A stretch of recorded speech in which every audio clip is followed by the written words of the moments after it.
لا تسمع فيها لاغية فيها عين جارية فيها سرر مرفوعة وأكواب موضوعة ونمارق مصفوفة وزرابي مبثوثة أفلا ينظرون إلى الإبل كيف خلقت وإلى السماء كيف رفعت وإلى الجبال كيف نصبت وإلى الأرض كيف سطحت فذكر إنما أنت مذكر لست عليهم بمسيطر إلا من تولى وكفر فيعذبه الله العذاب الأكبر إن إلينا إيابهم ثم إن علينا حسابهم صدق الله العظيم.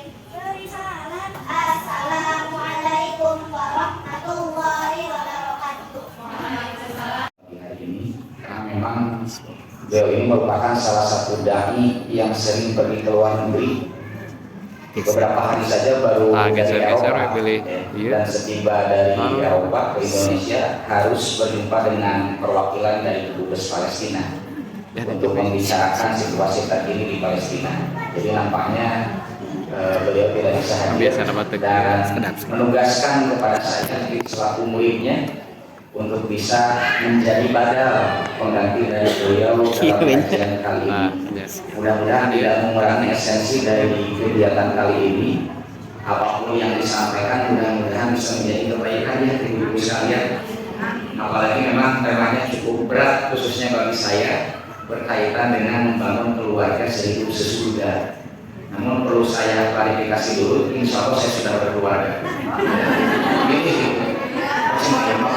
Ini ada terima dari kamari, insya Allah saya sudah berkeluarga, sudah hampir 5 tahun, namun belum dikaruniai anak. Kemarin sudah sempat mengandung hanya pada Allah kaluron keguguran begitu. Minta doanya juga sekalian mudah-mudahan diberikan yang terbaik oleh Allah Subhanahu wa Ta'ala. Dan salah satu prinsip memang yang dipelajari, alhamdulillah saya beberapa tahun mondok, nasihat yang disampaikan oleh guru saya itu adalah ketika dimintai tugas atau nasihat orang lain, sebisa mungkin kita memberikan nasihat yang terbaik. Ini berdasarkan salah satu hadis yang terdapat dalam kitab Bulughul Maram karya Ibnu Hajar Al-Asqalani. Rasulullah bersabda, di antara hak muslim yang harus ditunaikan kepada muslim yang lain itu adalah wa idas tansohaka fansoh. Apabila orang lain meminta nasihat kepada kita, maka berilah nasihat kepada dirinya. Tentu nasihat yang terbaik sekemampuan kita sesuai dengan apa yang kita miliki, agar kemudian orang tersebut mendapatkan pencerahan. Nah, mudah-mudahan sekali lagi bukan sedang ngajarkan ngojek kemari dan ibu masanis meri, tapi di sini kita sharing, mudah-mudahan bisa menjadi satu ilmu yang bermanfaat dan bisa diamalkan dalam kehidupan saya. Saya men-share PowerPoint kalau tidak salah dan juga PDF makalah. Mungkin kalau ada yang sudah mendapatkan boleh sambil dilihat untuk memperlancar kegiatan kajian kita pada pagi hari ini.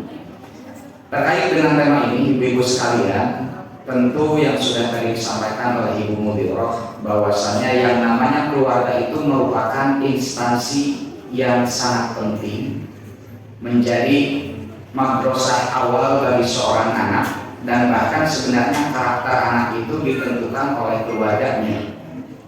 Ya, kalau saya kebetulan juga seorang guru SD di SD Kalidaya Logam, kami dengan keluarga orang tua siswa itu membangun kesepahaman bahwa sebenarnya pengaruh yang diberikan oleh sekolah itu tidak lebih dari 20% saja. Anak itu terpengaruhi oleh sekolah hanya 20% saja, oleh lingkungan hanya 20% saja.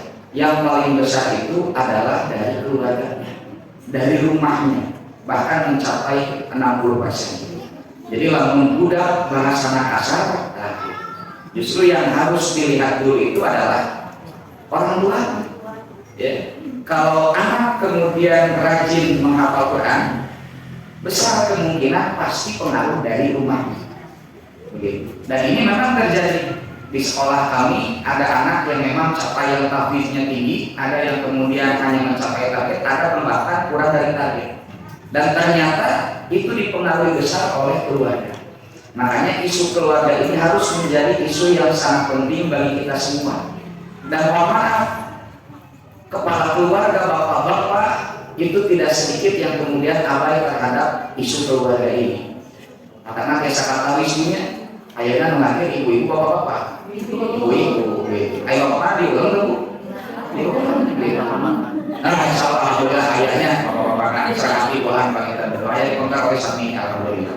Hanya kemudian menjadi tugas utama sebenarnya bagi seorang bapak, seorang ayah untuk memperhatikan keluarganya, karena keluarga ini menjadi instansi dasar. Bahkan ya, kemajuan suatu bangsa, suatu peradaban itu dilihat dari keluarganya terlebih dahulu. Makanya sekarang Bu, di kalangan anak-anak muda, di kalangan kampus ada yang kemudian disebut dengan virus sekulis, sekularisme, liberalisme, dan pluralisme, yang intinya ingin membingungkan umat Islam. Salah satu yang diserang itu adalah instansi keluarga dengan adanya isu-isu feminisme gitunya, di mana kemudian mereka menganggap bahwa perempuan ini masih direndahkan, padahal Islam sangat memuliakan perempuan. Sebelum datangnya Islam, perempuan itu sangat direndahkan, bahkan di barat itu perempuan lebih rendah daripada binatang. Kenapa? Karena katanya perempuan itu menjadi sebab turunnya Adam dari surga ke bumi. Karena kita tahu Nabi Adam itu ketika diperintahkan untuk menjauhi buah larangan, Nabi Adam taat. Tapi ketika iblis menggoda Siti Hawa, kemudian tergoda, dan Siti Hawa kemudian menggoda Nabi Adam, maka perempuan dianggap sebagai biang keladi jatuhnya Adam dari surga ke dunia. Maka ketika kemudian seorang ibu yang mengandung melahirkan anak perempuan, tidak sedikit pada zaman Arab Jahiliyah yang kemudian langsung menguburkannya hidup-hidup karena dianggap sebagai sesuatu yang tabu. Ya. Bahkan dalam sebuah jurnal, Syamsuddin Arif mengatakan kepala desa di Arab itu dulu sebelum datangnya Islam bahkan bisa menikahi 70 perempuan seorang kepala desa. Kumalam wali kota, kumalam gubernur, gitunya. Saking mohon maaf rendahnya perempuan. Tapi ketika Islam datang, perempuan diangkat derajatnya. Bahkan ada satu surat dalam Al-Quran yang namanya perempuan apa? An-Nisa. Ayat surah laki-laki. Ya. Bahkan perempuan itu diberikan kemudahan oleh Allah mendapatkan pahala yang sama dengan laki-laki, tapi effortnya tidak lebih berat dari laki-laki. Contoh misalnya, ibu sebulan ada cuti sholat, ketika datang tamu kan begitu ya. Bapak sesasi ada cuti sholat, tinggal witan balik duit ke akhirnya sholat makbul. Ibu ayah libur, ya. Sebulan itu 1 minggu, bahkan ada yang mungkin hanya 3 hari. Tapi pahalanya sama tidak? Sama. Bahkan ketika tidak melaksanakan sholat karena haid, ya, itu dia tetap mendapatkan pahala asalkan memang sebelumnya rajin sholat. Harus ada acara sholat, mana dari akhir ke sholat nggak dapat uang menang pahala gitunya. Nah maka perempuan itu dimuliakan oleh Islam. Sebelum kedatangan Islam justru perempuan itu direndahkan. Nah sekarang justru banyak pihak-pihak yang menyerang instansi keluarga dengan adanya isu feminisme, kemudian anak keluarga, ayah bapak, ibu istri, bapak paman gaduh. Sekarang munamina istri biasanya kan paman gitu. Yang namanya suami bisa jadi perempuan. Nah, itu dengan adanya isu LGBT ini untuk menghancurkan keluarga, karena mereka sadar keluarga ini menjadi fondasi awal tujuan umat Islam. Ya. Maka dengan isu-isu tersebut, salah satunya yang harus kita perkuat adalah tentang pendidikan Islam kaitan dengan parenting atau keluarga. Ibu bapak hadirin yang dimuliakan Allah Subhanahu wa taala, di dalam sebuah hadis riwayat At-Tabari disebutkan haqqu 'alal muslimin an yu'allima ahlahu. Menjadi sebuah kewajiban seorang muslim untuk mengajari keluarganya. Ya. Min qurabaihi termasuk kerabat, wa imaihi wa abidihi. Ya. Sampai hamba sahaya baik yang laki-laki maupun yang perempuan tuh. Jadi keluarga itu harus memberikan pendidikan kepada anggota keluarga. Bahkan di luar anggota keluarga seperti hamba sahaya pun harus diberikan pengajaran. Apa yang diajarkan? Ma faradallahu alaihim wa ma nahahumullahu anhu. Yang pertama adalah kaitan dengan perintah, yang kedua dengan larangan. Makanya kan beberapa tahun kemarin cukup ramai berita atau isu tentang larangan mengucapkan jangan kepada anak. Jadi jangan mengatakan jangan kepada anak karena akan menekan potensinya, akan menghilangkan potensinya, biarkan anak berekspresi. Tapi kalau dalam Islam dalam beberapa kasus kita harus tegas, ya. Terutama dalam hal-hal yang haram. Ya. Katakan bahwa ini dilarang, tidak boleh dilakukan karena Allah akan menghukumnya. Itu harus ditegakkan. Ya. Bahkan kalau kita melihat dalam Al-Quran banyak kalimat-kalimat yang menggunakan fi'il nahyi atau larangan. Jangan mendekati zina, jangan berkata kasar, jangan berkhianat. Itu kan sebenarnya ungkapan-ungkapan jangan. La tusyrik billah. Ya, nasihat Luqmanul Hakim orang tua kepada anaknya, jangan engkau menyekutukan Allah Subhanahu wa taala. Nah, ini yang harus diajarkan. Bahkan Bu, yang paling baik itu adalah ketika seseorang bukan hanya mengerjakan perintah, tapi bahkan sampai mencintai perintah tersebut. Banyak tidak yang melaksanakan sholat? Banyak tidak Bu? Banyak. Tapi banyak tidak yang mencintai sholat? Belum tentu. Maka kali kamu ngalah, Allahu Akbar, Allahu Akbar. Aduh, nggak sholat deui. Sinetron padahal rame-rame, nah gitu. Bapak-bapak kalau versi misalnya malam-malam, Allahu Akbar, Allahu Akbar. Aduh, dulu ke masjid tapi ya versi rame-rame. Nah, maka akan terlihat mana yang hanya sekadar melaksanakan sholat, mana yang sudah mencapai tahapan mencintai sholat. Kalau kita mencintai ibadah, maka akan terlihat dari kualitas amal tersebut. Biasanya akan semangat dan total. Sebagai contoh misalnya, ini mah contoh ya, ibu-ibu komite katanya nanti setelah lebaran akan mengajak orang tua siswa pergi ke Pangandaran 3 hari 2 malam, bus naik 10, gratis. Ya. Bahkan oleh-olehnya nanti dikasih oleh ibu-ibu komite. Ini mah contoh. Tapi syaratnya ibu harus bangun jam 2 dini hari karena bis akan pergi jam 3. Ya, ibu mau bangun tidak jam 2? Pasti, insya Allah. Nah, dan semangat karena mencintai aktivitas liburan. Dan setelah Pangandaran penuh gratis itu. Ya, banyak juga tamu 2 wae pasti akan dilakukan. Bahkan setelah sana siap-siap packing segala macam begitu. Tapi kemudian untuk melaksanakan sholat malam misalnya, sholat tahajud, nah gitu. Pernah tidak kita sesemangat akan pergi ke Pangandaran? Ya. 2 alhamdulillah 2 gitu ya. Ini pahalanya lebih besar daripada sekadar pergi ke Pangandaran. Kita semangat ke WC, wudu, kemudian sholat, setelah sholat berdoa, berzikir, tilawah Al-Quran. Ya. Mau ya rumah, 2 jadi tuliskan kejaman dong nah, gitu. Kalau biru, jadi jauhnya kasuku gitu. Tentu nama 12 gitu. Apalagi kita akan sulit ya untuk membiasakan diri melaksanakan sholat tahajud. Walaupun kata guru saya, sebenarnya untuk melaksanakan ibadah itu membiasakan tidak harus langsung sekaligus. Ya. Cukup bertahan. Ya. Pertama, misalnya, pengen badai ngalarannya punya, badai ngawitan terbiasa sholat tahajud. Pertama minimal bukan heula. Bangunnya dulu.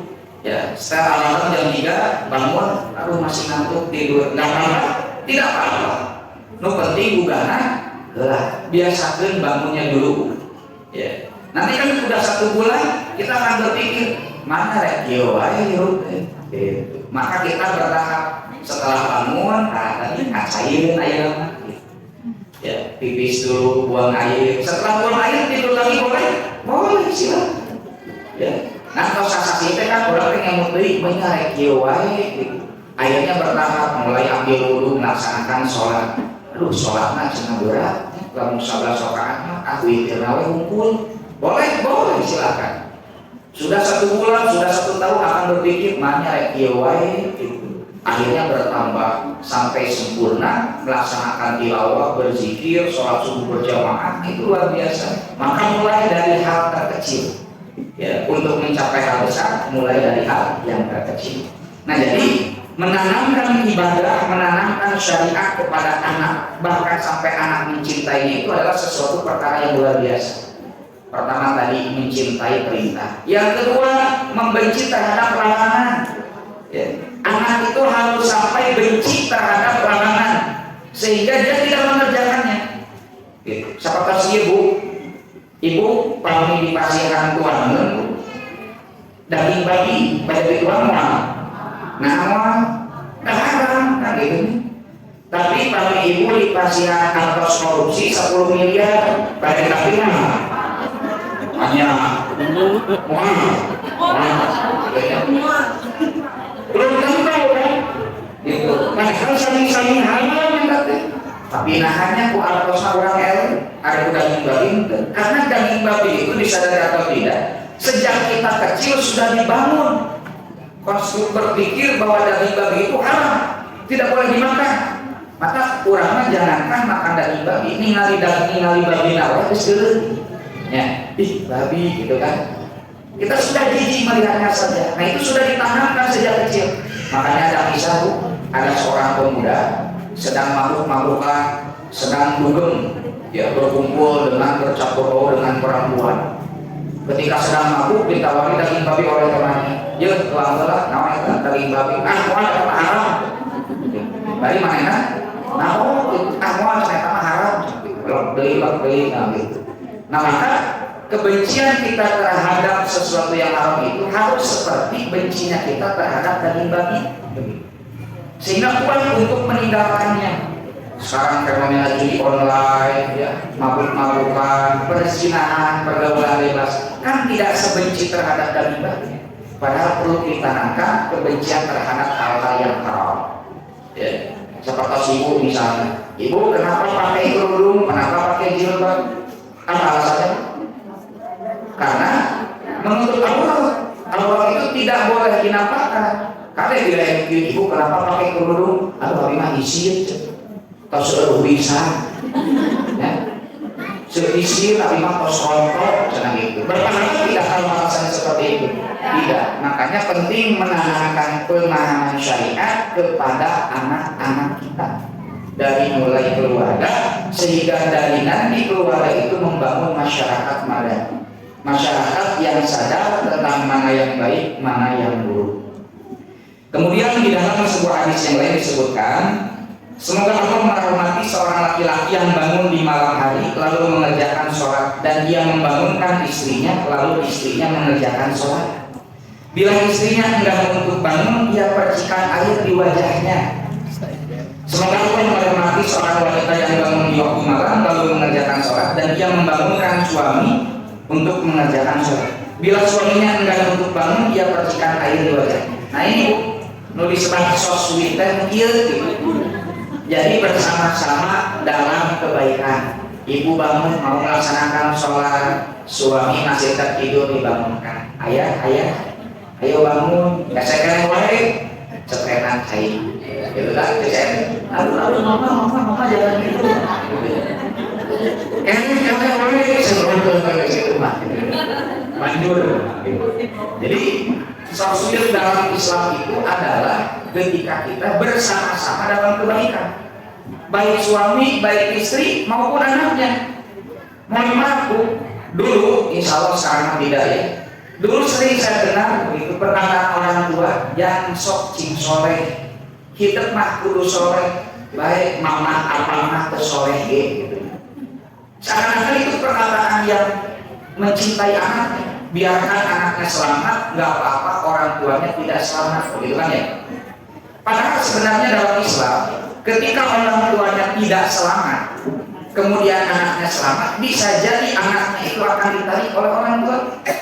Coba perhatikan dalam Quran surat Al-Ma'arij, yubasyshirunahum yawadul mujrimu law yaftadi min adzab yaumin dibani. Ya, beritakan kepada mereka, kepada orang-orang kafir yang ketika mereka divonis akan masuk neraka, mereka itu kemudian mencari cara untuk bisa terbebas dari azab Allah. Itu. Kamu banyak dosanya, amal solehnya tidak ada, masuk neraka. Mereka akan saling berpandangan hukum caranya supaya orang terbebas dari azab Allah. Maka mereka akan menggadaikan anak-anak mereka. Ya Allah, saya punya 3 anak, saya punya 2 cucu. Boleh tidak saya gadaikan mereka untuk menebus dosa-dosa saya? Yubasyshirunahum yawadul mujrimu la yaftadi min adzab yaumin dibani. Wa sahibatihi wa ahli. Bahkan kerabat-kerabatnya, teman-temannya, saudara-saudaranya, pasangan kita berusaha kita gadaikan. Kalau kemudian kita hanya sekadar pasrah, biarlah saya menjadi orang yang buruk, yang penting anak saya selamat. Itu bohong. Bohong. Maka dalam Islam, setiap anggota keluarga itu harus berusaha memperbaiki diri, harus berusaha soleh semua. Jangan soleh sebagian. Begitu. Seperti saya dongeng kieu, aya ibu-ibu ngaguakeun urang kalihna ya sangat sholat subuh. Jam-jam budak geura sholat subuh ka masjid geus sadar. Cek si budak teh cenah. Atuh mah tuluy keneh sok langsung wudu. Meke dulu. Atuh mah caina tiris kumaha pamaheurkeun cai. Atuh mah teu aya sarungna, anu ge sarung si bapak. Atuh mah sieun di jalanan ka masjidna kumaha anteu. Nah, kudunya saat sholat subuh berjamaah di masjid, cek budak teh. Mama menikah keras teh ngalirik abi saat sholat subuh ke masjid. Betul dengan kurang arah sholat subuh itu mana sholat subuh. Jadi jangan seperti itu. Ya, jangan mendidik anak untuk beribadah, tapi orang tuanya tidak. Ya tadi itu boleh macam antara ujang-ujang atau merajin. Harus dua-duanya. Karena anak yang soleh itu akan dilahirkan dari orang tua yang soleh. Coba nanti perhatikan ya. Ketika Nabi Ibrahim alaihissalam oleh Allah subhanahu wa ta'ala dikaruniakan anak-anak yang soleh, keturunan yang soleh, makanya gelar Nabi Ibrahim apa? Abul Anbiya, bapaknya para nabi. Karena keturunannya soleh-soleh. Pertanyaannya, kenapa keturunan Nabi Ibrahim soleh-soleh? Karena Nabi Ibrahimnya adalah anak yang soleh kepada orang tua. Dalam Quran surat Maryam ayat 41 sampai 51 dijelaskan, ketika Nabi Ibrahim berdakwah kepada orang tuanya, ya, Azar, seorang pembuat batu, penyembah berhala, Nabi Ibrahim itu berdakwah menggunakan bahasa yang paling sopan. Kalimatnya ya abadi. Dalam bahasa Arab, ya abadi itu kalimat yang paling sopan dari seorang anak kepada orang tua. Menurut mana menurut kalimat paling sopan? Ayah, aku berbeda. Pokoknya menurut paling sopan. Ya, wahai ayahku, kenapa engkau menyembah berhala? Apa jawaban ayahmu? Aradhibun anta an alihati ya Ibrahim, la ilah tastahi, la ilah tatahi, la jumanaka, wajul malik. Apakah engkau membenci terhadap Tuhan wahai Ibrahim? Kalau engkau tidak berhenti berdakwah, aku akan merajamu. Terang dirajamu. Dirajam di Baghdad ke batu di Kamamat. Wajul malik dan pergilah engkau ke tempat yang jauh. Diusir. Coba bayangkan kalau kita jadi Nabi Ibrahim berdakwah kepada seseorang dengan bahasa yang sopan, tapi bahasanya adalah kritikan, ancaman, dan pengusiran. Kira-kira dari hati itu pasti gitu. Ibu tehnya tersopan kata tanggi teh. Ibu, hayu urang naos ke masjid. Hayu ibu urang sasaretna naos. Sopan tanggi teh, anu sosok dirinya juga seorang yang macam-macam takut. Nah, kita pasti merasa sakit hati karena saat bahasa teh sopan, tapi anak lagi apakah tuh nggak beleduk. Kita menjadi sakit hati, tapi Nabi Ibrahim tidak bu. Coba Nabi Ibrahim, ya Allah berikan azab kepada dia karena dia tidak mau dikasih tahu. Ternyata tidak. Nabi Ibrahim malah mengatakan, Assalamu alaika sa'astaghfirullah rabbi innahu kana bi hafiya. Semoga keselamatan Allah berikan kepadamu dan aku akan memintakan ampun kepada Allah untuk dirimu. Coba bayangkan, ya. Makanya Nabi Ibrahim adalah anak yang soleh, dan Allah karuniakan pula anak-anak yang soleh kepada Nabi Ibrahim. Jadi kalau kita pengen punya anak yang soleh, syarat pertama, jadilah diri kita sebagai orang yang soleh. Ibu pengen punya anak hafil Quran? Pasti pengen ya. Pengen punya anak yang soleh? Pengen. Tapi pertanyaannya, sejauh mana usaha kita untuk menjadi diri kita sebagai orang yang soleh di hadapan Allah? Ketika kita berdoa, Robbi habli minas sholihin, ya Allah, berikanlah kepadaku keturunan anak-anak yang soleh. Allah akan tanya kepada orang tua, ya, sejauh mana kamu menjadikan dirimu sebagai orang yang soleh? Kalau misalnya bapak-bapak, ya Allah, jadikanlah anakku ini sebagai ahli masjid, suka ibadah di masjid, suka berjamaah di masjid, pemakmur masjid. Allah akan tanya orang tuanya, apakah kamu juga pemakmur masjid? Maka ketika ibu menginginkan anak yang hafal Quran, Allah akan tanya kepada ibu, berapa ayat yang ibu hafalkan dalam sehari? Berapa lembar, berapa juz Al-Quran yang ibu baca dalam sehari? Karena doa itu harus dibuktikan dengan amalan. Ayat yang wakil, ya Allah, berikanlah rezeki yang banyak kepada diriku, tapi tanpa usaha. Dikatakan pengen rezeki banyak, ya, pengen jadi orang kaya, tapi malas bekerja, malas usaha, Allah tidak akan mengabulkan. Begitupun dengan anak yang soleh. Ya, anak yang soleh akan Allah berikan ketika seseorang syaratnya menjadi soleh terlebih dahulu kepada orang tuanya. Maka peran orang tua mendidik anaknya yang pertama adalah memastikan mereka jauh dari api neraka. Ingat Bu, peran utama, tugas utama, kewajiban orang tua pertama itu bukan memberikan nafkah. Bukan memberikan nafkah. Karena memberikan nafkah itu adalah hak prerogatif Allah yang harus diusahakan oleh orang tuanya. Memberi rezeki itu bukan tugas dari ayahnya, bukan tugas dari ibu. Hati-hati ya, pilih ayah pengawasan, abdi numapahin rezeki kamu murah kali abdi. Itu salah. Kenapa? Karena yang memberikan rezeki itu adalah Allah. Dalam Al-Quran jelas ayatnya banyak, wala taqtulu awladakum khasyata imlaq, nahnu narzuqukum wa iyyahum, kata Allah. Kamilah yang memberikan rezeki kepada dirimu, orang tua, wa iyyahum, dan juga kepada anak-anakmu. Jadi yang memberi rezeki kepada anak kita itu bukan orang tua, bukan. Tapi apa? Kita itu hanya menjadi perantara rezeki yang Allah berikan kepada anak kita dengan usaha kita. Makanya pertanyaanku, kalau misalnya yang memberi rezeki itu adalah suami, ketika suami itu meninggal, istrinya masih tetap hidup tidak? Masih. Ya. Kalau misalnya dianggap yang memberi rezeki itu adalah orang tua, ayahnya meninggal, anaknya masih hidup tidak? Masih. Bahkan tidak sedikit anak nama nalika ayah salakina yuruna ibu, tapi nalika salakina mau jadi berbahaya. Ternyata keluar potensinya, keluar bakatnya, bicara Katrina Pajel jadi benar. Padahal ayah salakina kayak ikut. Ya. Suaminya meninggal, ternyata istrinya maju usahanya menjadi kaya. Tidak sedikit yang seperti itu. Makanya Bu, jangan pernah khawatir terhadap rezeki anak kita. Karena itu sudah menjadi hak prerogatif Allah. Dan konsep rezeki itu adalah Allah tidak akan menghentikan rezeki sebelum Allah mencabut nyawa seseorang. Jadi selama kita hidup, pasti Allah akan memberikan rezeki kepada kita. Nah kan diurangkan oleh rezeki dan awam Bu, atos gitu. Padahal soca itu adalah rezeki, penglihatan itu adalah rezeki. Bahkan lebih besar nilainya daripada uang. Atau 10 miliar agung Bu, agung dah, agung.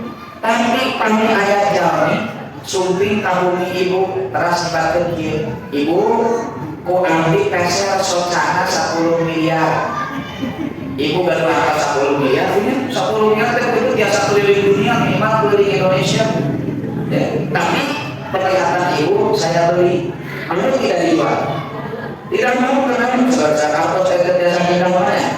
Berarti mata kita jauh lebih besar nilainya daripada uang 10 miliar.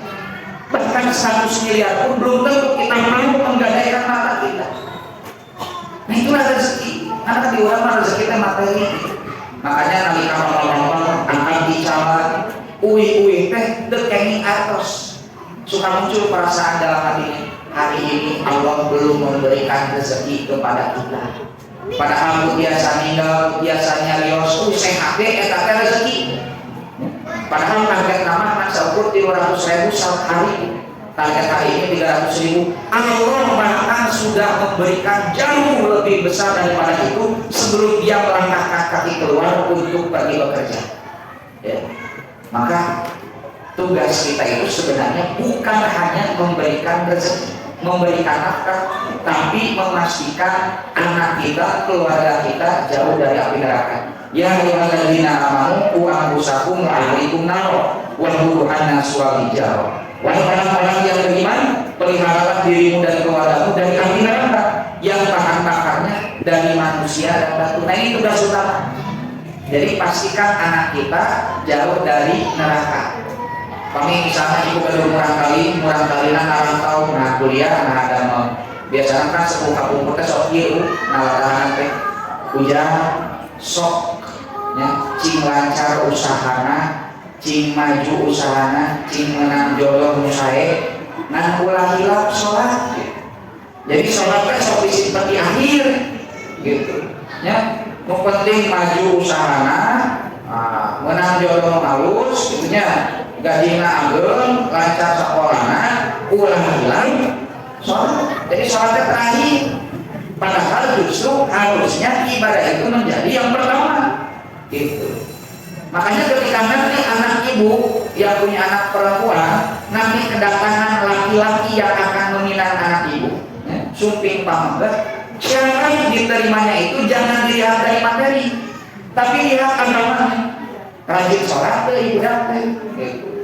Rajin sodako teh budak teh, hormat kepada orang tua tidak, paham agama tidak, ganggu gaji mah nomor hiji atau kasih mah nomor hiji, itu penting soalnya. Ketika datang jangan ditanya apa pekerjaannya, berapa penghasilan, pekerjaannya halal tidak, halal insya Allah langsung kan kita 100 juta sebulan gitu, tapi itu penting halal. Nah ini menjadi kisi-kisi syarat ketika seseorang menjadikan agama sebagai patokan. Maka tugas utama orang tua itu adalah menjauhkan mereka dari api neraka. Yang kedua, memberikan uswah yang baik. Ya. Bu ada seorang ulama, ya, yaitu Syekh bin Musayyib. Mulai kali nanti bau, pamor kasidah, ya, pamor kasidah. Sampai kemudian dia sudah tidak bisa lagi memberitahu, ya, dinasehati, tidak mau mendengar, kurang kali. Apa yang dilakukan? Ulama ini kemudian memperbanyak sholat sunnah. Kenapa? Karena dengan sholat sunnah orang tersebut akan bertambah kesolehannya, dan ketika orang tua soleh, Allah akan mensolehkan anaknya. Makanya dia mengatakan, la azidanna fi sholati min ajrika. Wahai anakku, aku memperbanyak sholat agar Allah mensolehkanmu. Maka ini menunjukkan tadi syarat kita mendapatkan anak yang soleh itu adalah jadilah diri kita sebagai orang yang soleh terlebih dahulu. Ibu tahu kisah Nabi Musa dan juga Nabi Khidir, ya, Nabi Musa dan Nabi Khidir. Kan Nabi Musa itu berteriak bahwasanya aku adalah manusia yang paling pintar. Tapi oleh Allah ditegur, jangan merasa paling pintar karena di atas langit ada langit. Maka Nabi Musa disuruh untuk belajar kepada Nabi Khidir. Nabi Khidir ini nabi yang diberikan kelebihan, bisa melihat masa depan. Nah, salah satu pelajaran ketika Nabi Khidir dan Nabi Musa pergi, Nabi Khidir itu membangun sebuah rumah yang sudah mau roboh. Padahal di kampung tersebut orang-orangnya jahat semua.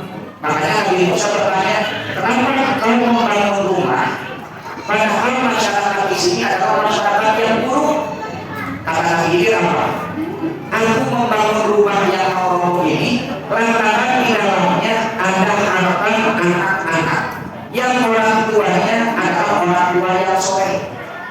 Artinya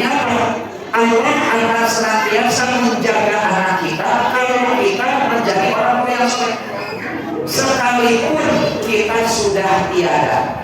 Makanya dalam dalil banyak sekali ditemukan bahwasanya setiap mukmin yang meninggal dunia di mana ia terus memperhatikan kewajiban kepada Allah, maka Allah akan senantiasa menjaga anak dan keturunannya setelah itu. Seorang mukmin yang menjaga kewajibannya kepada Allah, Allah akan menjaga keturunannya setelah kematiannya itu. Jadi kalau ibu ya pengen anaknya selamat, anaknya lancar usaha, anaknya tidak kelaparan, tidak bersedih hati, jadilah orang yang soleh. Walaupun ibu sudah tiada, Allah yang akan menjaga. Ya. Kemudian menyadari bahwasanya anak itu adalah titipan. Anak itu adalah titipan. Dan yang namanya titipan itu pasti akan dikembalikan kepada pemiliknya. Siapa pemiliknya? Allah. Makanya ketika ada seorang laki-laki datang kepada kami memberitakan bahwasanya cucunya sekarang, cucu Nabi itu sedang sakaratul maut, maka jawaban Nabi, kata Nabi, inna lillahi ma akhadha wa lahu ma a'ta. Karena yang aku inna lillahi wa inna ilaihi raji'un. Kepada Allah hanya milik Allah apa yang Allah berikan dan apa yang Allah akan ambil. Termasuk harta kita itu adalah titipan. Ya, ada cenah abimah dalam harta teh hasil kerja keras abinya ya, yang itu tidak.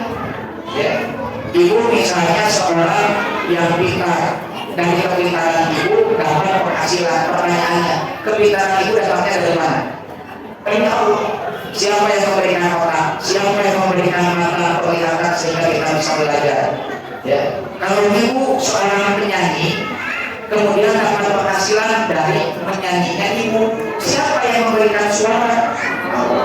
Kalau suami ibu seorang atlet, ya, seorang pemain bola, siapa yang memberinya hati sehingga dia bisa bekerja? Allah.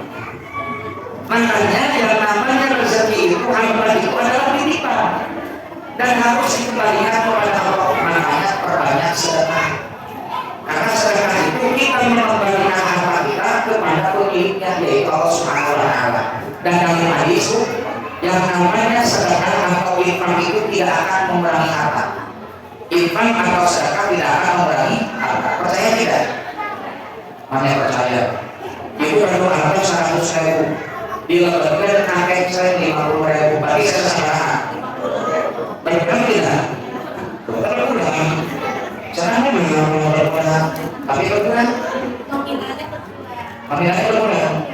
Kalau yang tidak berkurang, berarti berkurang. Nah sebenarnya begini dulu, kalau dengan logika, ibu baru atau 100.000, terus ditanggung ke tanggal 50.000, berarti saya kesalahan. Tetap saya nyata 100.000. Ibu teh baru atau 100.000, ditanggungkan kapal 50.000, berarti sisa berapa? 100.000. Nah ibu teh baru atau 100.000, nah 50.000 di dompet, 50.000 tidak menimpa. Nah ketika ibu berinfak 50.000, berarti 50.000 di dunia, 50.000 lagi di akhirat. Dan rekening akhirat itu bunganya sampai 70.000%, 700 kali lipat. Ya. Makanya ketika kita infak, ya, jangan pernah menganggap harta kita itu berkurang. Hanya berpindah tempat saja. Mutalima dina dompet, alena dina rekening akhirat, dan nanti akan dilipat gandakan. Bu, paling orang nabung di bank, rajin nabung nanti, supaya nabung nanti, so dipasang bonus tak? Harus mengembangkannya, bonus biasa voucher belanja, bonus liburan kemana? Maka Allah pun sama.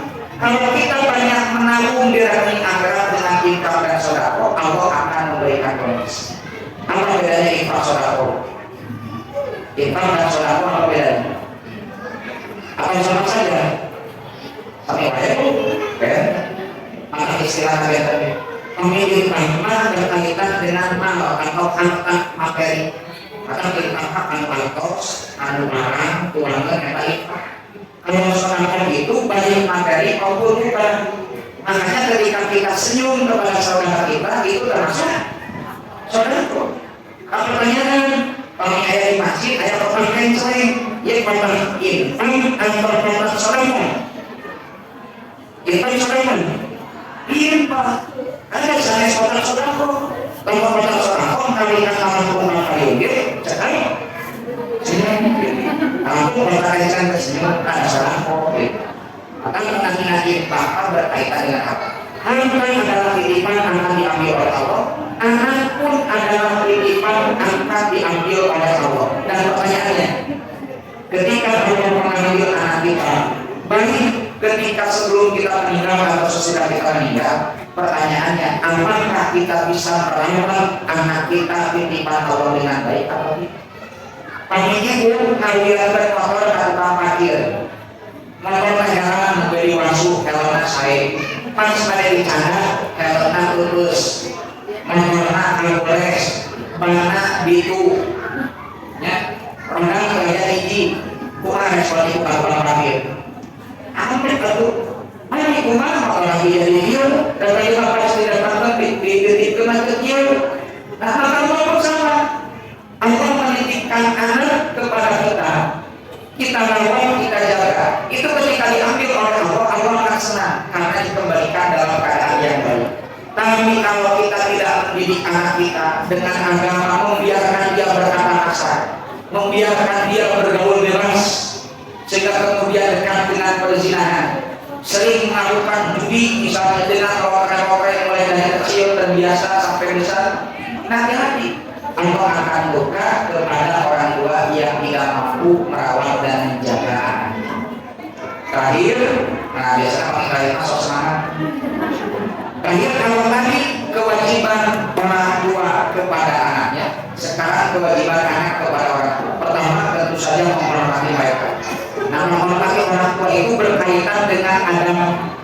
Kalau adab itu berkaitan dengan norma dan nilai dari masyarakat tersebut.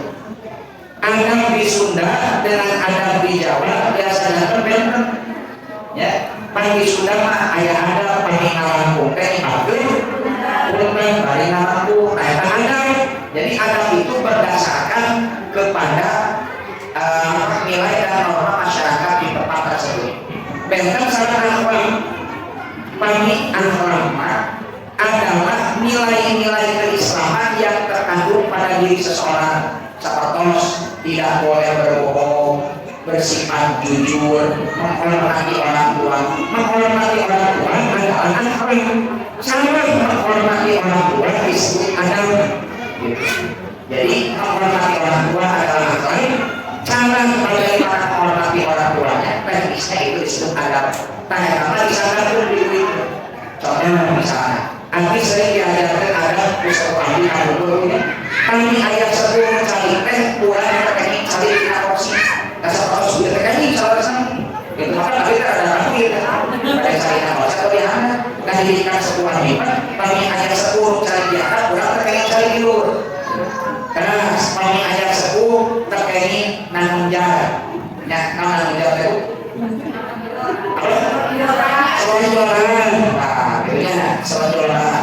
Termasuk adab-adab yang lainnya. Yang pertama, kedua, mendahulukan orang tua. Ya, surga seorang anak itu adalah orang tua. Maka berbakti kepada orang tua itu menjadi sesuatu yang sangat penting. Kalau diperhatikan, ketika Allah memerintahkan kita untuk beriman kepadanya, selalu diikuti dengan perintah berbakti kepada orang tua. Ya, karena disebutkan ridho Allah bi ridho walidain wa syukrullah bi syukri walidain. Ridho Allah ada pada ridho orang tua dan murka Allah ada pada murka orang tua. Maka ibu hati-hati. Kalau ibu marah kepada anak, kok ucap-ucap? Karena bisa jadi ini merupakan pertanda dari Allah Subhanahu wa Ta'ala. Kalau kita mengatakan dasar budak bodoh misalnya, maka secara tidak langsung Allah mengamini. Maka semarah apapun tetap kontrol tahan diri, ya. Berikan yang terbaik, ucapan yang terbaik kepada anak-anak kita. Begitu. Jangan kemudian mengatakan hal-hal yang buruk, karena doa orang tua itu mustajab. Ada 3 doa yang dijawab. Pertama doa yang saum, kedua doa orang yang zolim, yang terzalimi, maaf. Yang ketiga adalah doa orang tua untuk anak. Ya, maka doakan anak kita sebaik mungkin. Kemudian senantiasa meminta maaf dan tidak mencela orang tua, tidak menghardik orang tua. Para sahabat bertanya, Rasul, memang ada anu menghardik orang tua, anu menjadikan sempurna? Rasul ayat. Siapa? Ketika orang lain mengejek orang tua kita, lalu kemudian orang kita dibalas mengejek orang tuanya, balas-balas, tanya sami saat kurang teh ngejek orang tua orang ngalira, gitu. Pada gurunya orang kesok kayak ke nangis punya, soal syukurin, kita menjadi nangis sami. Arti kalau kalian sana nangis bias, saya kata nangis bias, nambah anak emang, gitu. Akhirnya paling ujung-ujung itu punya apapun. Paling badannya orang kayak sana ambil nangis biasanya orang apa? Remon, nah sebenarnya karena kita tahu dulu, ya, ketika kita menghina orang tua orang lain, itu sama seperti menghina orang tua kita sendiri. Sama ketika kita menghina agama lain, sama seperti menghina agama kita sendiri. Menghina Tuhannya orang lain, sama seperti menghina Tuhan kita sendiri. Makanya ya, untuk senantiasa mengambil. Kemudian menjalin hubungan yang baik walaupun mereka masih musyrik. Walaupun orang tua kita musyrik, masih belum Islam, bila ayat dia alam, orang tuanya masih musyrik, maka tetap harus berbakti kepada mereka dalam masalah dunia. Ya, sekalipun mereka belum beriman, apalagi kalau orang tuanya sudah beriman. Dan yang paling pertama kali harus disilaturahmi adalah orang tua. Kenapa? Karena silaturahmi itu berasal dari pertama silah, kedua rahim. Ya, silah itu artinya menyambung, rahim itu artinya apa? Rahim. Rahim itu adalah bagian perut dari seorang ibu, mandatul waladi wa wi'au, tempat munculnya seorang anak dan tempat berkembangnya anak tersebut. Rasulullah itu disebut silaturahmi. Nah, yang bukan di paduan cara paduan sains. Nah, silaturahim yang bukan paduan tahu di bahasa Arab ayat disebut majas. Majas teh ayat disebut wadana, dua dimaksud kesina contoh. Simkuring dijadikan cai ke gelas. Terus gelasnya jatuh. Saya mengatakan, aduh gelasnya pakai lenser. Saya balasan sandina pakai, tapi kalau sampingnya pada dalam pakai wheels dan kalau sedangkan ilahan sudah menjadi kebiasaan. Yang disebut produknya, yang dimaksud isinya.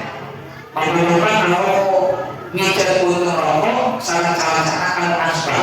Ini warna kalau yang paling diceritakan aspal berasa. Kursi mudah berdendam dipicu di aspal aku.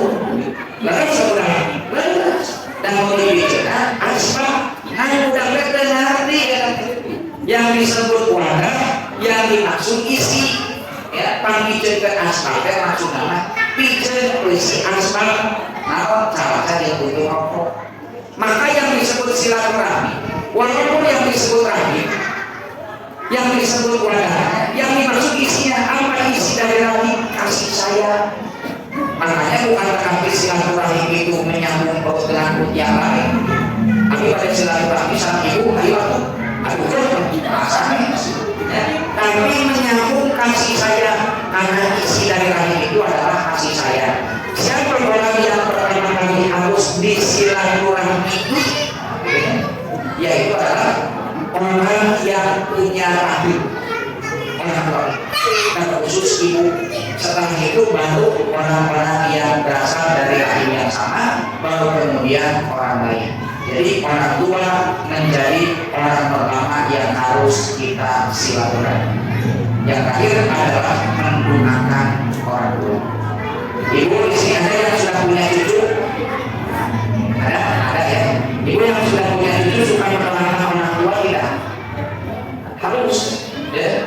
Harus jadi ini banyak malah orang tua mau aja kayak tinggal ambil kurang kali ambil jangan salah. Walaupun kita sudah punya cucu, kita kita sudah punya cicit, ya, kita itu tetap anak dari orang tua kita. Ada jelas sebuah atau sambutkan. Justru lebih banyak berdoa itu ketika orang tua kita baik masih hidup, apalagi ketika sudah meninggal. Ya. Nah inilah diantara kewajiban anak-anak. Sehingga ketika anak sadar terhadap kewajibannya kepada orang tua sadar kewajibannya terhadap anak, suami sadar kewajibannya kepada istri, istri pun sama terhadap suami.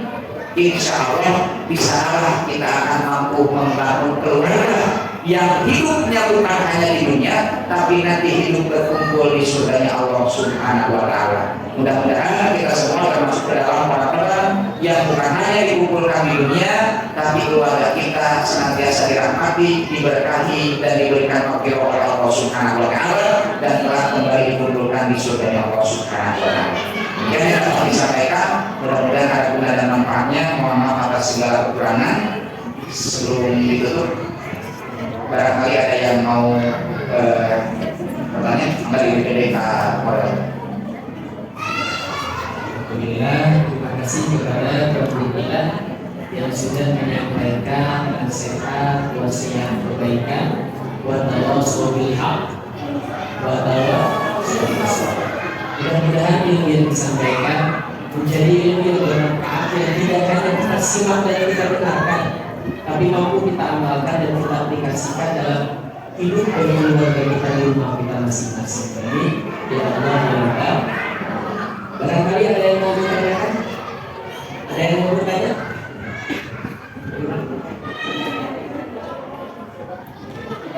Saya tidak ada yang beres ya.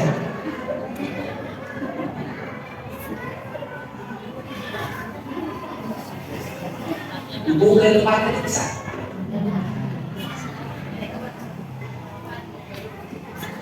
Silakan di depan.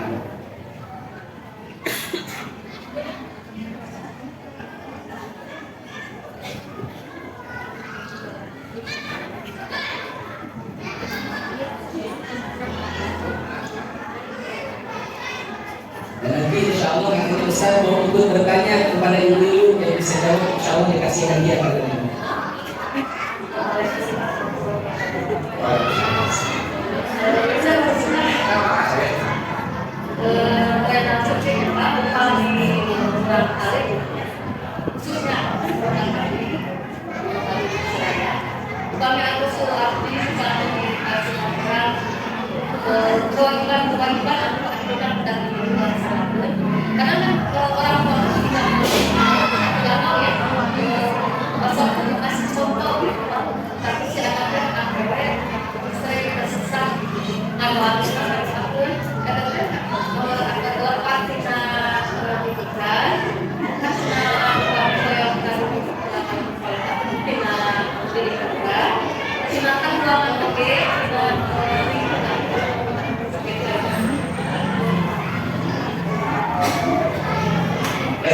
Pertama terkait dengan mendidik anak itu sampai kapan.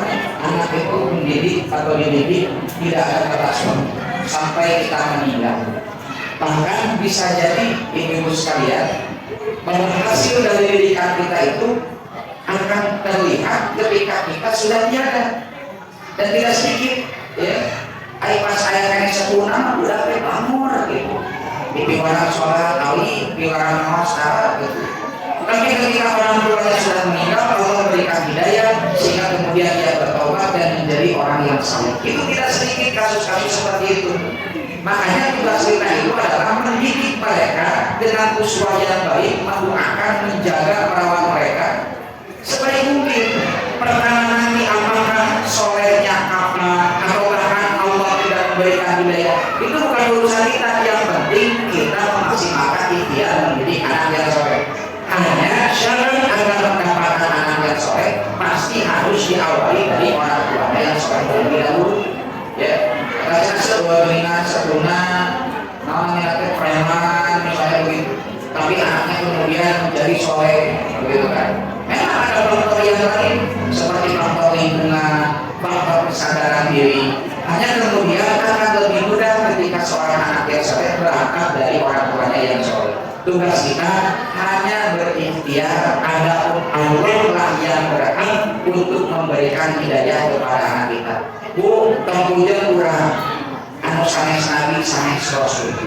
Nabi Nuh wae, ya, seorang Nabi dan Rasul itu tidak bisa menjadikan anaknya sebagai orang yang soleh.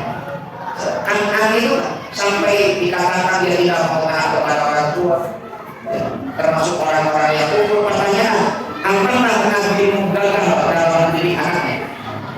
Gagal tidak Nabi Nuh ketika anaknya kufur? Tidak.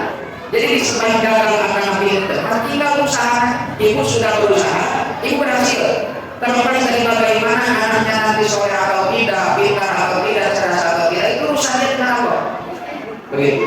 Hanya tugas kita adalah berusaha. Terkait makanan sama, ya, makanan itu akan berpengaruh pada diri seseorang. Tak sekalipun negerinya, pemimpin nakal, akhirnya banyak ini mulai nakal. Datang semakin naik om, kan? Kalau pasangan kita bagi nyanyi, kan? Ya. Mudah-mudahan satu depresi jadi lebih, jadi tulang, jadi daging, karena akhirnya sebuah buku menguul ya, ayo ulur rakan, mana beri, buat apa gitu. Nah, karena memang apa yang dimakan itu akan menjadi darah, menjadi daging. Dan ketika ada sesuatu yang aman dalam tubuh kita, ini bisa menjadi penyebab ditolaknya doa dan sulitnya hidayah masuk ke dalam diri kita. Maka saya pernah beberapa mengatakan nasihat, kalau ada anak yang subhan, ya, imam-imam biasa, kami ayah akan subhan ketawa, terjelas ya ketawa, tapi akan ragu. Kalau ada anak yang subhan, jangan dibelanjakan makanan, lebih baik ya sedekahkan, infakkan. Tapi kalau dibelanjakan, jangan belanjakan makanan. Mutia sahabu, munamina tuan jenah, tetap dipastikan 100% halal dan baik. Ya, kami ayah akan subhan, maka ya sama pada kantong, kamu sapaku untuk memperbaiki rumah yang terbaik. Tapi tuan jenah tetap 100% halal dan baik. Karena ini akan berpengaruh pada tumbuh kembang anak dan diri kita. Ya, pastikan anak kita hanya mengkonsumsi makanan-makanan yang halal dan baik, dijauhkan dari yang haram. Begitu barangkali jadi tugas kita hanya berusaha. Soal nanti apakah Allah akan disoleh, nanti itu adalah hak dari Allah. Allah. Terima kasih atas jawabannya. Mudah-mudahan bermanfaat. Ya. Ada yang mau bertanya lagi? Berapa?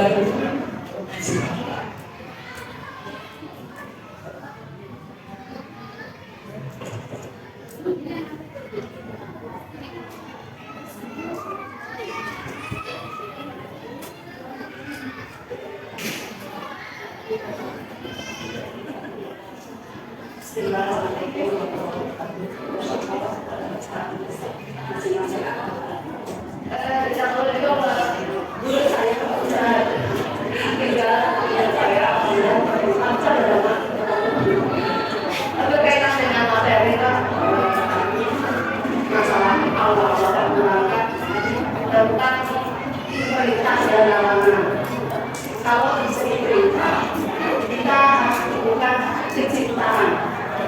Kalau dilarangan, berarti kita diturunkan kebersihan. Setelah masalah perintah kita laksanakan secara bertahap dari hal kecil. Kalau larangan untuk meninggalkan larangan, mungkin tadi berbeda supaya dari semoga apa itu harus saya usaha. Tentunya mungkin protokol harus segera. Jadi untuk meninggalkan larangan itu dari catatan masalah perintah dengan rasa cinta. Karena kita suka membaca pribadi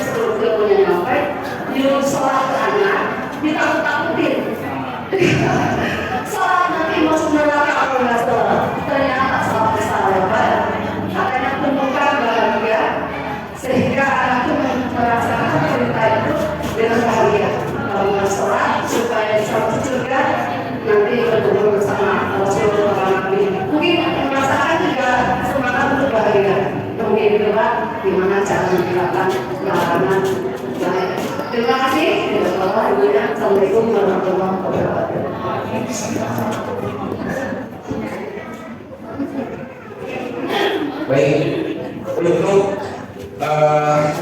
menumbuhkan rasa cinta kita terlebih dahulu kepada mereka, selain daripada membiasakan dengan hal yang kecil, itu kita bisa melihat keutamaan dari ibadah yang kita laksanakan. Ya, Bu, kami misalnya ibu di tawisan dan nate mung sajam sadinten, dalam sajam sadinten, tapi gajinya 100 juta sadinten. Ditampil mana? Tapi permandangan saja gajinya 100 juta sadinten. Tapi ayah ulang dirinya mana satu perlima menit, ya, gajinya berjuta-juta kali lipat dari 100 juta. Apa? Sholat subuh, sholat 2 rakaat sebelum subuh. Kata Allah Rabbana fajri khairun minad dunya wa ma fiha. 2 rakaat sebelum subuh lebih besar pahalanya daripada dunia dan seisinya. Nah, kalau kita benar-benar yakin sadar akan sabda Rasul tersebut, ketika kita 2 rakaat sebelum subuh, beres sholat subuh mau bekerja, hati tenang, abdi mah tersenang, badai sambung makan hasil dari dia, abdi mah tersenang bumi sarang di sini. Maka itu akan berpengaruh pada kualitas amal seseorang. Dia menjalani kehidupan dengan tenang, dengan bergembira, dengan bahagia, tidak bad mood, tidak menyusahkan orang lain. Nah, maka penting bagi kita untuk mengetahui dan menyadari keutamaan ibadah, karena sesungguhnya Allah menyiapkan pahala yang besar bagi mereka yang taat. Adapun untuk larangan membangun kebencian itu bukan benci dalam artian benci syariat, tapi kita benar-benar tidak ingin terjerumus ke dalam larangan tersebut. Mulai dari hal yang terkecil pula. Kita semua pasti punya dosa, punya kebiasaan buruk yang mungkin Allah masih tutupi aib kita. Ya, abdi ayah nabi biasanya Yesus sana sampai nabi sore itu. Selain dosa, ya. Hanya Allah yang menutupi aib saya sehingga terlihat baik. Sama ibu pun. Kalau ada yang memuji ibu menisoleha, ibu ibadah. Sebenarnya bukan hanya kita yang baik, tapi karena Allah yang menutupi aib kita. Kita semua punya aib, kita semua punya kesalahan, kita semua punya kebiasaan berbuat buruk. Nah, bagaimana agar kemudian kita terlepas dari kebiasaan itu? Ya, lakukan peninggalan sedikit demi sedikit. Maka sebenarnya kami ayah misalnya ibu-ibu suping kapal pengawasan, kemarin pengawasan tiup ini apa tiup tapi tiup mobil gada dengan orang kata ayah segitu misalnya itunya antar nanti sampingnya misalnya itu dipakai di kosan ini misalnya anak nanti sehingga ada pengawasan ternyata dia baru saja hijrah. Nah, jangan dijudge ya, karena dia bertahan. Oh, alhamdulillahnya ayah mengiringan kaos mudah-mudahan istiqomah ya. Nah, jadi kita itu bertahap sedikit demi sedikit. Yang kedua, walau saya asuh rahmatillah, jangan berputus asa dari rahmat Allah. Saya yakin kita semua pernah mengalami kondisi di mana kita ingin meninggalkan dosa kebiasaan buruk kita, tapi kita kembali kepada dosa tersebut. Gitu. Ibu teh misalnya sok ngaliu, sok ngadupi, dinadupi, sok ngagimana.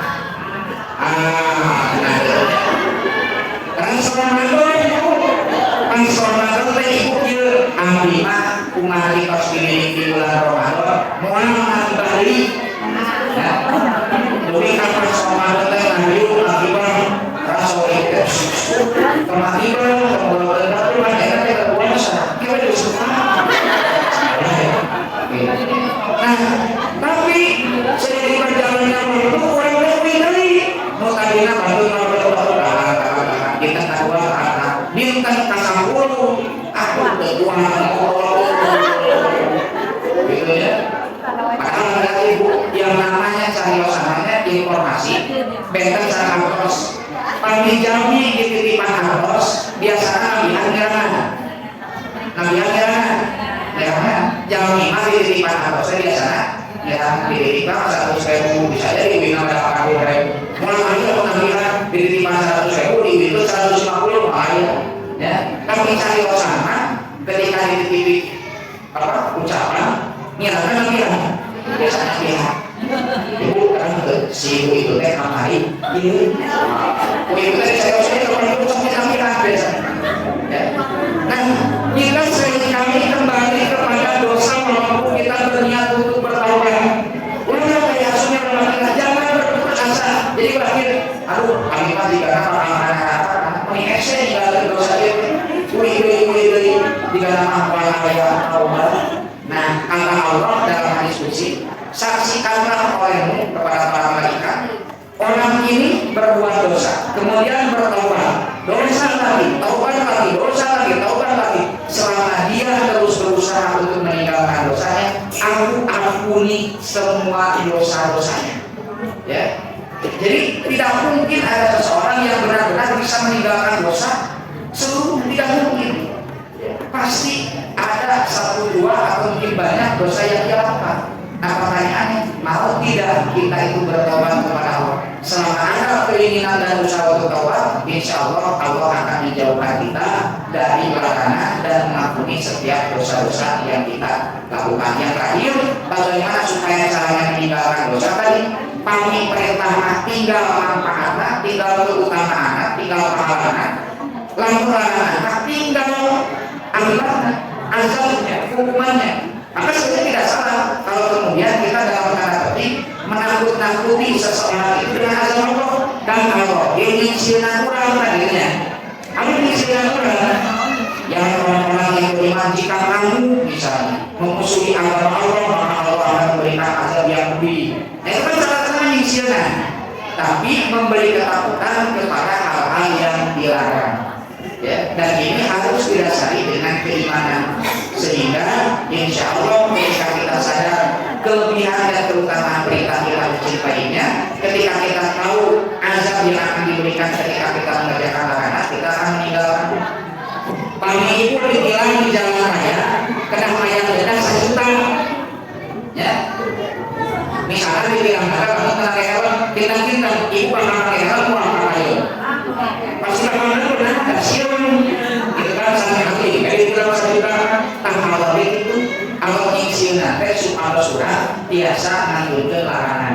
Jadi begitu kita paham terhadap azabnya, kita biasakan mulai dari yang terkecil, kita berusaha untuk bertobat dan jangan pernah berputus asa dari rahmat Allah Subhanahu wa taala. Wallahu a'lam bishawab. Terima kasih Ustaz. Jadi boleh saja kita kasih nasihat ke anak khusus mengerjakan kebaikan dengan iming-iming kebaikan, gitu ya. Harus boleh. Kalau misalkan memberikan nasihat untuk meninggalkan keburukan dengan menyampaikan satu ketakutan, boleh. Boleh, karena hal ini seperti itu. Allah memberikan kita iming-iming surga itu ya, sholat dari pasihan anu, sholat apa gitu. Jadi kita harus sholat. Sambil bertanya. Boleh. Sambil bertanya.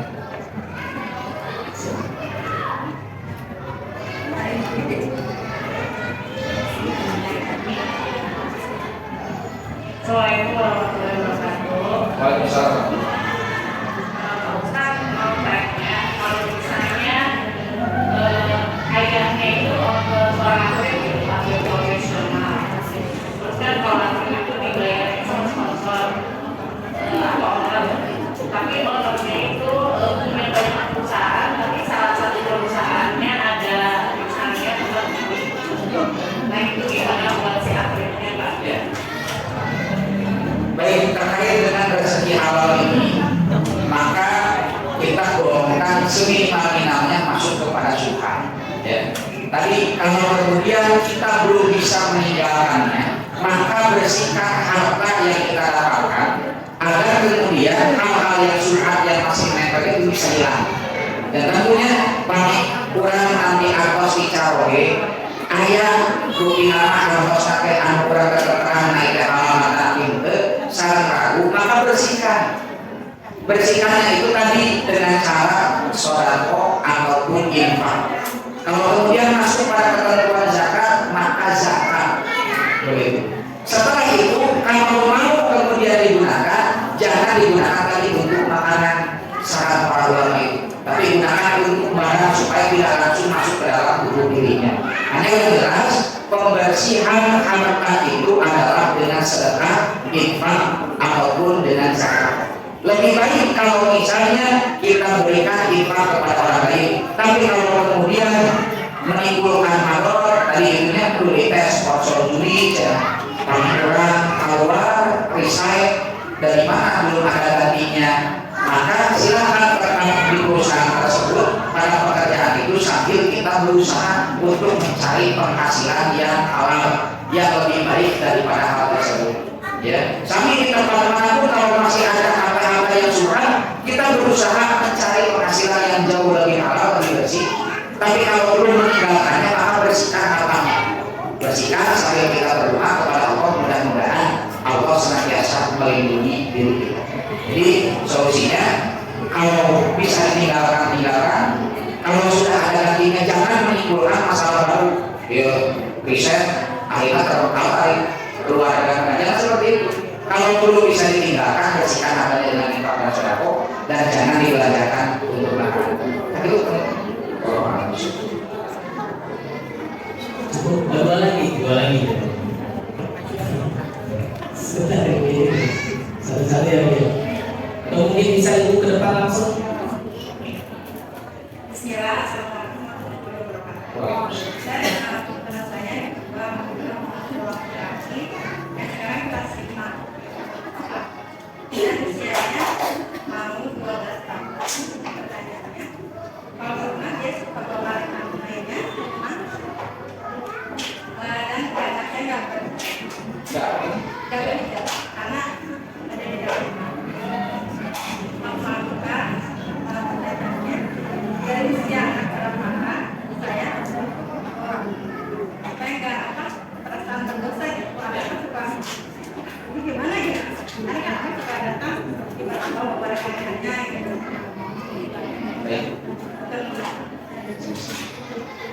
Baik, pendidikan terhadap moral terhadap anak itu sangat penting, ya. Ini harus dimulai dari orang tuanya. Bahkan Bu, mohon maaf ya, di usia anak yang sudah balik, jadi patokannya sebenarnya bukan akad, tapi sudah balik atau tidak. Ketika anak itu sudah balik, maka kita wajib untuk menutup aurat di hadapan mereka. Tapi alangkah lebih baik lagi kalau kemudian sebelum balik pun kita sudah terbiasa untuk tidak menampakkan aurat di hadapan mereka. Ini bukan bagi anak aku, bagi anak orang lain. Bagi anak aku mah habis dulu air awal pak, tetap boleh begitu ya. Tapi di hadapan orang lain, ketika masih anak-anak boleh. Karena batasan Islam itu anak-anak dengan dewasa itu dibedakan dengan baliknya. Gitu, bukan dari usia. Makanya kalau misalnya anak 9 tahun sudah balik, itu dianggap sudah dewasa, boleh menikah sebenarnya dalam Islam. Makanya ada sahabat Amr bin As. Amr bin As jarak usia dengan anaknya itu hanya 11 tahun. Jangan 11 tahun kalau sudah kurang lagi, berarti kan usia 11 tahun. 10 tahun, berarti 10 tahun sudah balik. Kemudian menikah. Tanpa dibayar sekolah sayuran, masa kira aku sudah 10 tahun nikah sudah muda. Karena dulu dengan sekarang berbeda. Rasul menikahi Siti Aisyah berapa tahun? 9 tahun. Berarti 9 tahun sudah balik, boleh menikah. Ya. Nah 9 tahun dulu dengan sekarang jangan disamakan. Ya. Dulu itu sudah dewasa, sudah bertanggung jawab, sudah bisa membangun rumah tangga. Beda dengan ayeuna, ayeuna kan udah kali ibu 5 kelas SD, 5 SD, ya kelas 5 SD kan masih apa?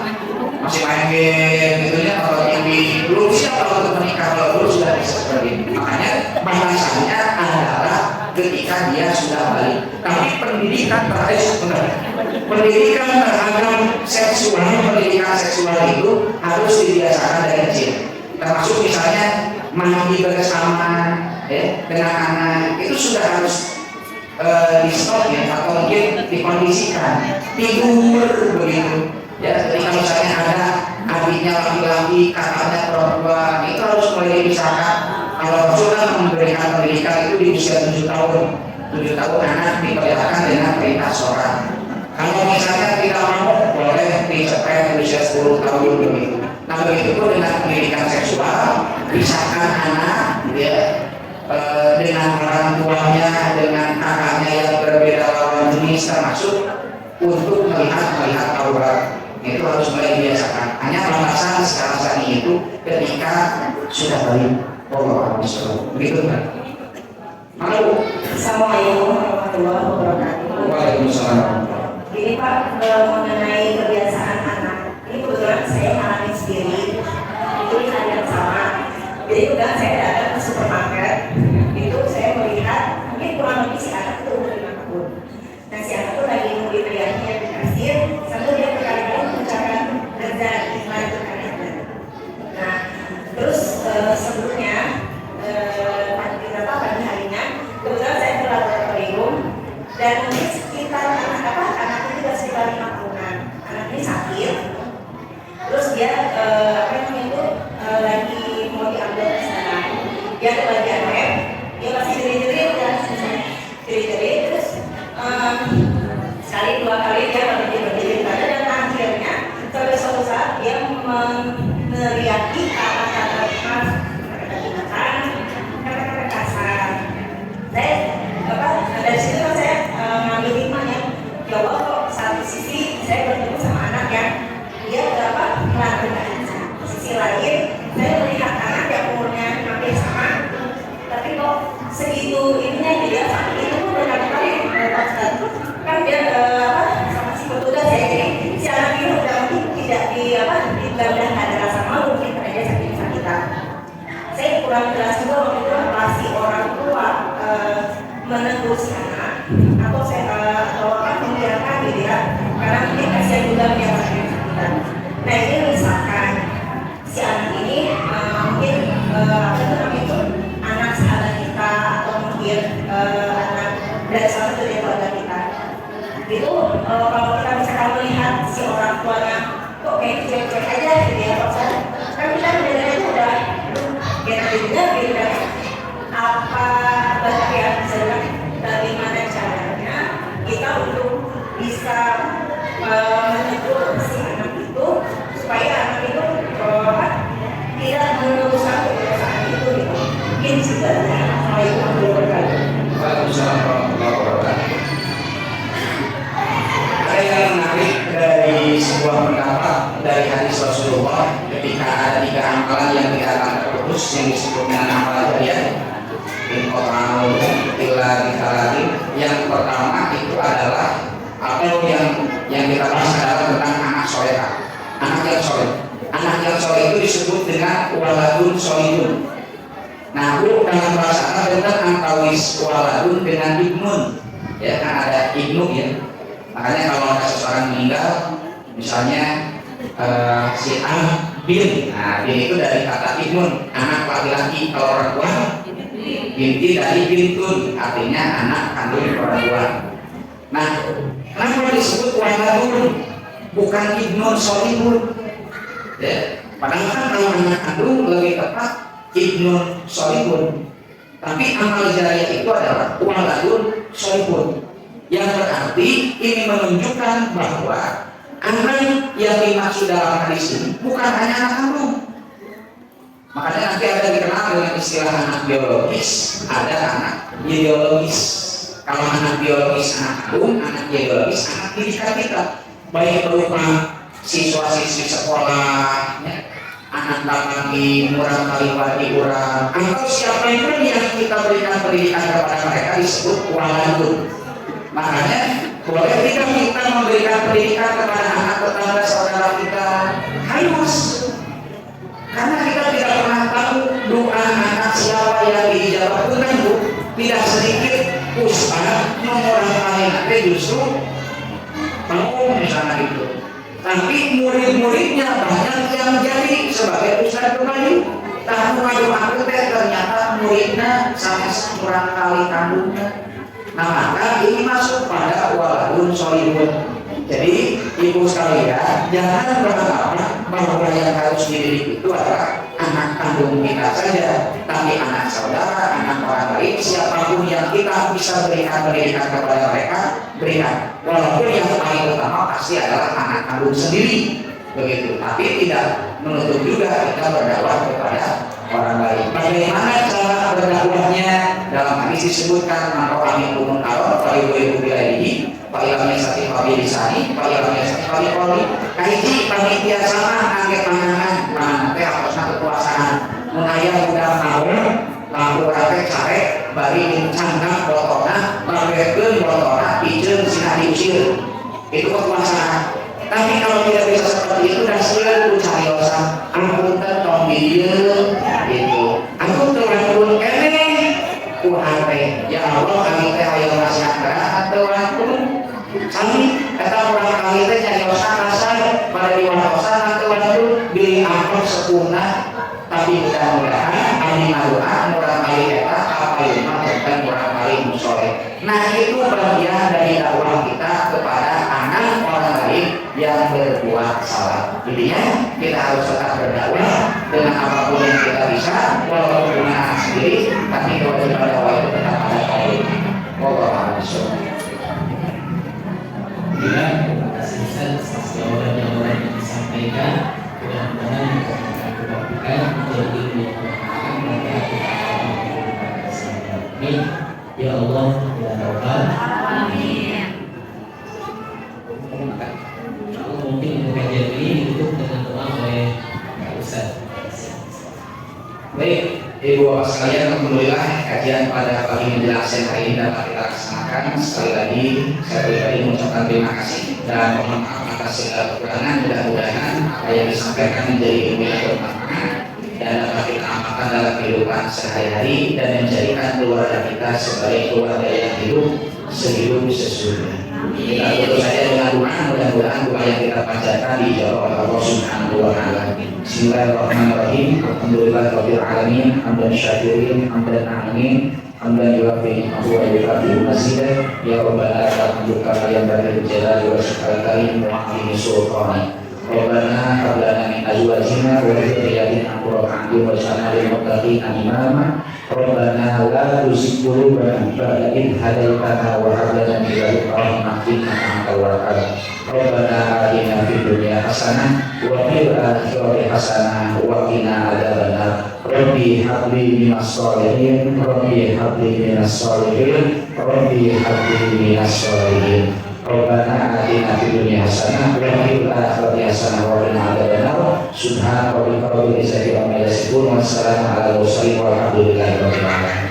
Akhirul kalam, wassalamualaikum warahmatullahi wabarakatuh. Waalaikumsalam. Sekali lagi kami mengucapkan terima kasih jazakallahu khairan di dunia wal akhirah bersama jaza kepada beliau Ustaz yang telah menyampaikan tausiah kepada kita semua.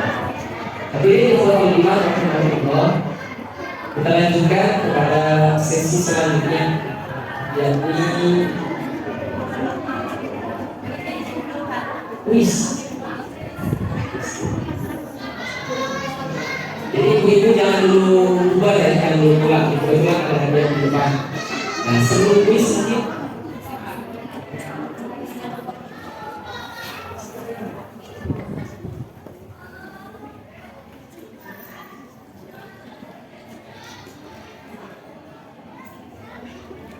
tadi di awal kita mulai dengan membacakan basmalah bersama-sama.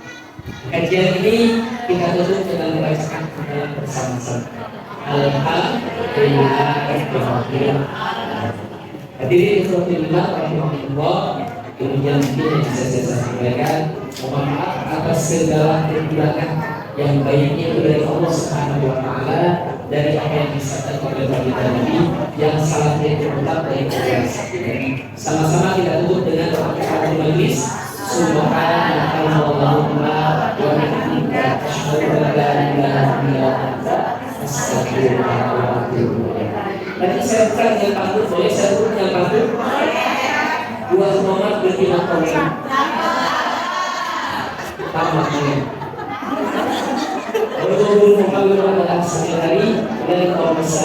Wassalamualaikum warahmatullahi wabarakatuh.